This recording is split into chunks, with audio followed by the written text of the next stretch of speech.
Hello and welcome back to some more Super Mario Galaxy, where at long last in this episode we are finally going to be venturing to the center of the universe and facing off against Bowser in the final boss of the game. However, this episode is not the finale because there is going to still be some more work that we have to do after we beat Bowser. As you can see, there's still some galaxies that we haven't completed, but we can't complete them until after we beat the final boss of the game. So, without further ado, let's go speak to Rosalina. It's time. Do you want to go to the location of your special one at the center of the universe? Absolutely.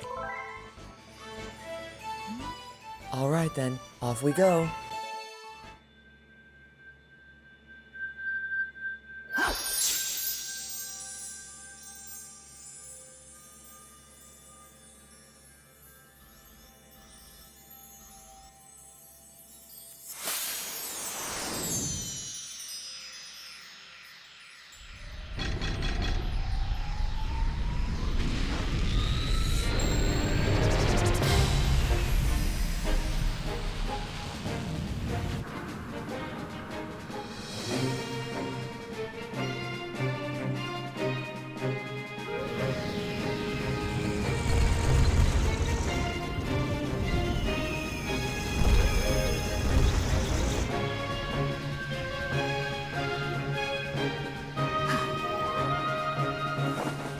Go, Mario.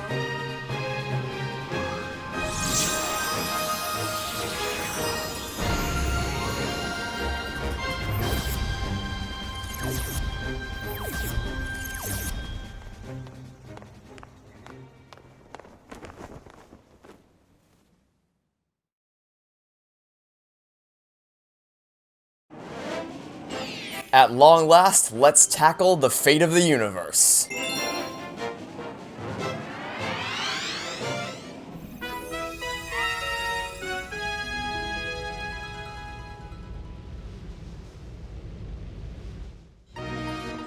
Okay, we have now made it to Bowser's final stronghold in the universe, the final test of all your abilities up until this point.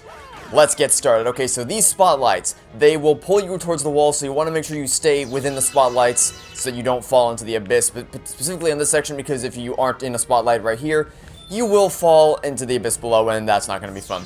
You want to make it past these fireballs before they get the chance to hit you, and then when you get to this point, you want to jump up into the spotlight that's going to take you up onto the wall. Again, be careful to dodge the fireballs because they will cause you problems, but you can always just backflip over them should you need to, because the spotlights do extend towards the screen, so jumping up does not affect where you are within the spotlight.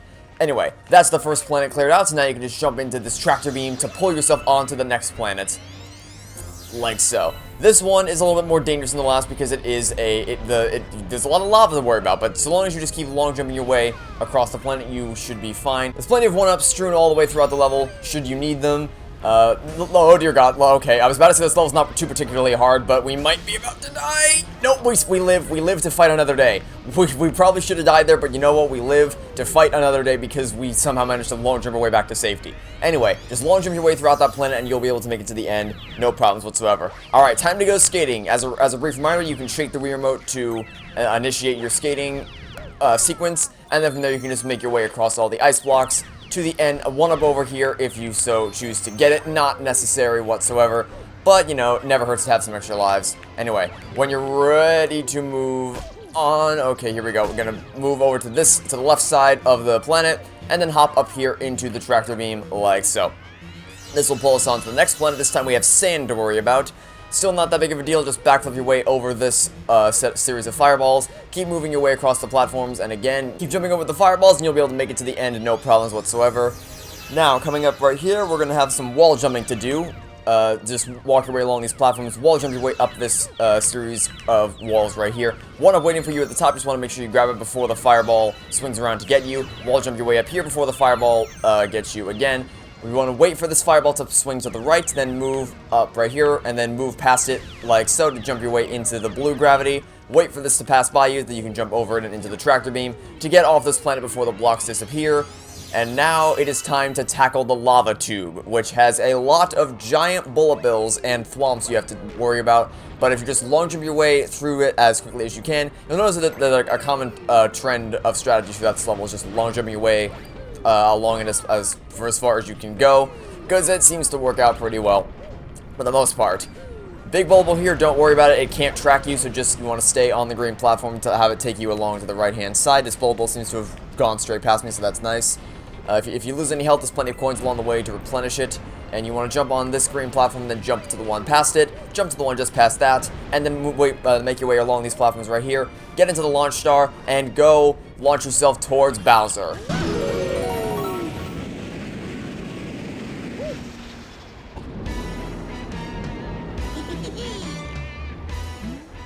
Looking for Princess Peach? Too bad, because she's with me.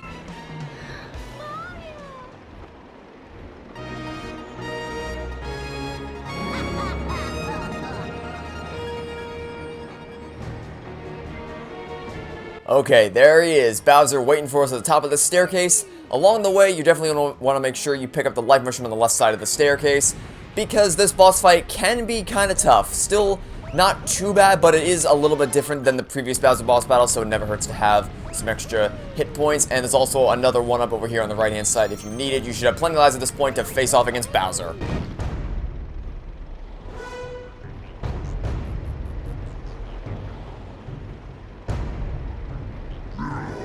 Finally! You got here just in time to see the creation of my galaxy in the center of the universe. Watch and wait.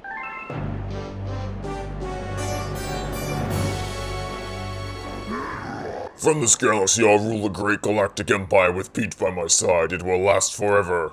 I will rule every pitiful corner of the universe. So, Mario, as you can see, I got big plans, and stomping you is at the top of my list. Okay, here we go. The boss fight against Bowser it has 3 stages. Phase 1, you want to jump over all the shockwaves, and then he's going to turn into a boulder. So you want to wait until his face is exposed, and then spin into his face like that. Then wait for him to spin around the planet towards you, spin into him again, and that's 1 hit down. Gotta do that a few more times, and then we'll move on to the second planet. This first one's pretty easy, so long as you don't try to spin into him when you can't see his face. If you do that, you're just gonna get knocked back. So I'm gonna wait for the face to be visible, which apparently I didn't do there, but that's fine because there's a coin on the ground which we can easily use to replenish our health. It looked like the face was facing us, but I suppose not. Don't worry, we'll get him this time just like that. There we go. Once again, wait for him to come around the planet and then spin into him again. Get it one more time. There we go. Time for planet number 2. Okay, so this time we have fireballs to dodge. Still not too bad because they move pretty slow. Then he's going to just hide up in his shell, which means we cannot spin into him. So we have to use another method of attack. We have to wait for him to come by one of these things and then spin it into him like that to knock him back. Then wait for him to spin around the planet and do the same thing that we did on the previous planet. You cannot attack him directly with your spin attack when he is curled up in his shell. You have to wait for him to go in front of one of these things and then spin it into him like that. Not too bad since it's pretty easy to predict where he's going to go, but still a little bit more challenging than directly attacking him with a spin attack.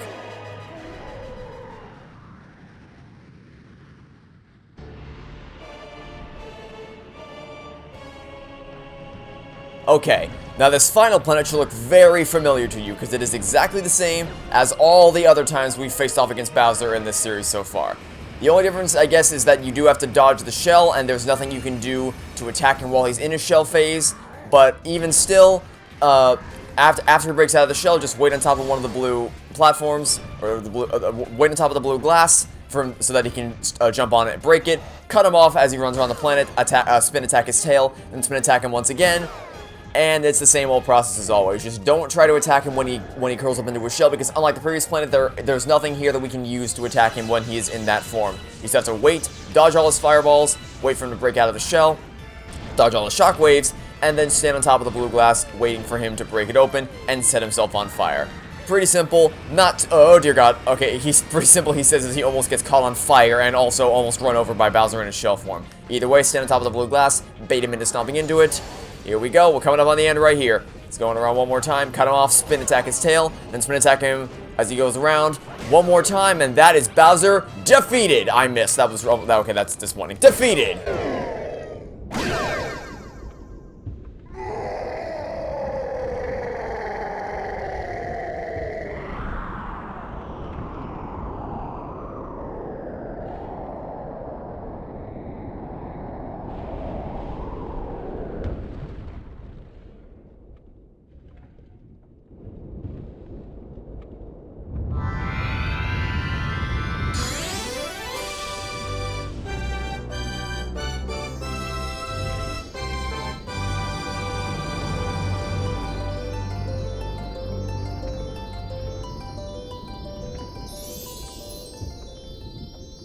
And there it is, the final grand star of the game.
Do you hear the baby stars? These newborns will grow up to become galaxies someday.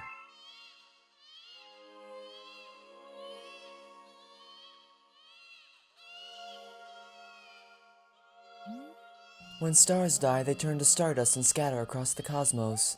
Eventually, that stardust reforms to create a new star, and so the cycle of life continues. But the cycle never repeats itself in quite the same way. So, you'll see.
welcome!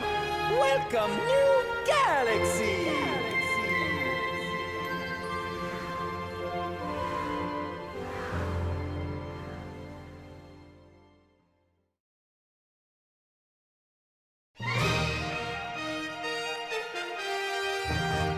And that, ladies and gentlemen, is Super Mario Galaxy almost 100% complete. We still have some more things to do, and I'll explain that after the credits as to what we actually have to do before we can get 100% completion. But I'm gonna treat this as sort of a soft finale in the sense that I'll talk about the game and everything during the credits, since, you know, it's the credits. It's meant to be the end of the game. So, man, this is such an incredible game. It was revolutionary when this came out. Like, the idea of taking Mario and, first off, I mean, on a personal level, I just love the fact that you get to jump around all the different planets and galaxies, because that, you know, outer space, very appealing to me. But even if I remove that personal bias, it's just the platforming around all the different, like the physics of the gravity of each planet and moving between them, just launching yourself between all the different corners of the galaxy. Really, really great. The controls are freaking phenomenal. Like, you don't even think about the fact, some games you're like, oh my god, these motion controls are so annoying. This game, you don't even think about it. It's just ingrained into your brain. It's so subconscious that you don't even realize you're doing it. Like aiming at the screen to pick up starbits or shaking the Wii Remote to spin stall in midair. It's so good. The controls are epic. Obviously, the music is phenomenal. Almost every single track in the entire game is outstanding. There's some that stand above the rest, obviously, but in a general sense, the soundtrack is just out of this world. Pun fully intended. Just to let you know. This game really did break ground when it came out, specifically in regards to the whole, you know, exploring the different galaxies, exploring outer space, the gravity-centric platforming of all the different planets. That was why this game stood out as much as it did.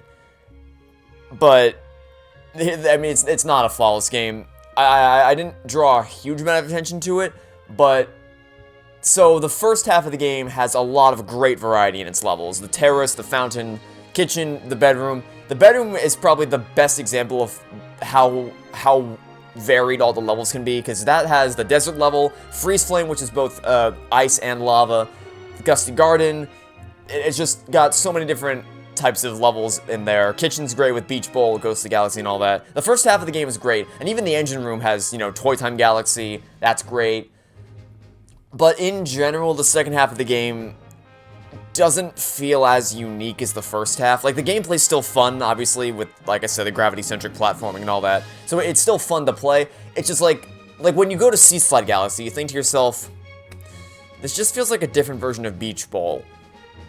It's like, I don't know. And then Gold Leaf is the first planet is literally just a horizontally flipped version of Honey Hive Galaxy, which is, you know, it's like, really? And then the Garden Galaxy, Deep Dark, just, there's nothing unique about Deep Dark Galaxy. Dreadnought Galaxy is just another version of Battle Rock. Melty Molten's pretty cool. It's hard. It's a really difficult galaxy, but that's probably the most unique in the Garden Galaxy. I'm also not a fan of the Gateway Galaxy, because it's like, what was the point of the Red Star if we were never going to use it in any of the levels? Like, actually, what was the point of that mission?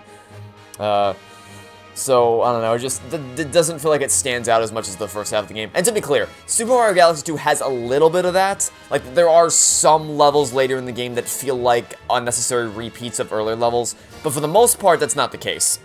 Like, for the most part, Super Mario Galaxy definitely has a better variety of levels in the first game, but it's not that big of a detriment, because overall, this game is still outstanding with its gameplay, its controls, the gravity-centric platforming. Even though the second game is still a better game, but this is still an outstanding experience. Thank you so much for playing my game. A new chapter has been added to the storybook, and the purple comet has appeared. Yup, you heard it here first, ladies and gentlemen. So we only have 105 power stars at the moment, and to get 100% completion, you have to earn 120 power stars, and then do something else, but I won't spoil that just yet. So right now we have 105 power stars. So we still have 15 more to collect, and all 15 of those power stars involve that purple comet. So let's go jump back in and see what that entails. Welcome back. I knew you would return eventually. Please look down at your feet. This number you see represents the number of power stars you need to access another world. Whether you succeed or fail, just attempting the challenge will show you something about your character. There we go. Alright, so 15 power stars remaining, and they're all purple comets. Now, what are purple comets, you may ask? Remember when we went to the Gateway Galaxy? And we had to collect 100 purple coins on that planet? Yeah, it's 15 of those. It's kind of annoying. That's another thing, is that Super Mario Galaxy 2's post-game content is a lot more fun and engaging than this game. Because this game has the purple comets, it's like, okay, great, let me run around the levels a bunch and find that one purple coin that I'm missing tucked away in the corner somewhere. So yeah, that's... The post-game content definitely is not as engaging as Super Mario Galaxy 2's post-game content, but I don't want to make it sound like I'm hating on the game. I absolutely adore this game. I may love the second game more, and the second game may be better than this one, but that's not to diminish the accomplishments of this game, because this game is absolutely outstanding, revolutionary with its platforming and its controls. Just, I mean, it's a punny answer, sure, but it really is just an out-of-this-world game. Anyway, that's all I have to say for now. We've completed the game up until the purple comets, so now the only thing we have left to do is to go do all the purple comets, and I am going to be doing all of those in the next episode. Every single purple coin mission will be completed in the next episode, which is going to be released tomorrow, so hope you guys are excited for that. I'll have timestamps so that you can more easily find which purple mission you're stuck on if you need to. But other than that, that'll be it for now, so thanks for watching. See you for next time. I'll hope to catch you all tomorrow for some more Super Mario Galaxy. Goodbye!